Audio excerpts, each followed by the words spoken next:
It was terrifying. It was absolutely terrifying because our family did not have a history. It wasn't a long progression of disease for my sister.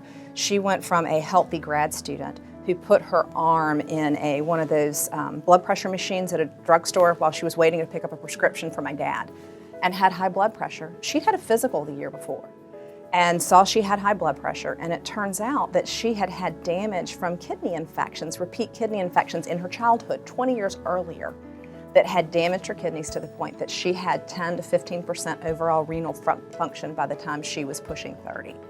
So we went from happy, healthy family with 3 kids in grad school to being crammed in an exam room, being told that my sister needed a kidney transplant. It was surreal, just surreal and terrifying that she was gonna have to go through that, much less anyone was gonna be a donor.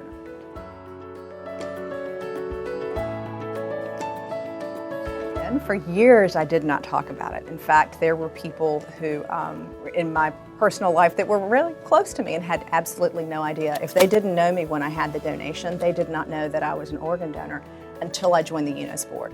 And so I made a conscious choice when I joined the UNOS board in 2006 and said, okay, I'm being given the opportunity to speak for other living donors. I need to speak for other living donors. So it was a choice for me, a conscious choice to say, okay, I need to move past this reticence.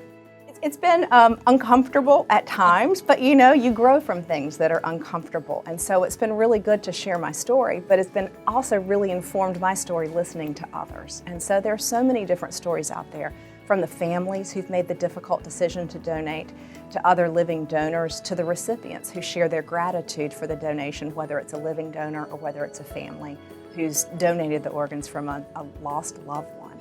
So through the patients, all of us, I consider all of us patients, I've just been so enriched by their stories that it makes me more willing to share my own.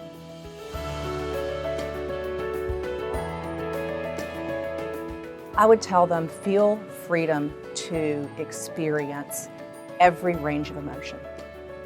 Every range of emotion. And one of the things that people do when they do find out you're a living donor, you're considering it, they act as if it was this decision that you made without any reticence. So I say that and say, just know that it's okay, whatever you're feeling day to day. If you're nervous about it, talk to your providers about it. Don't think you can't ask or have reservations. It's normal, it's natural, and don't feel bad about that.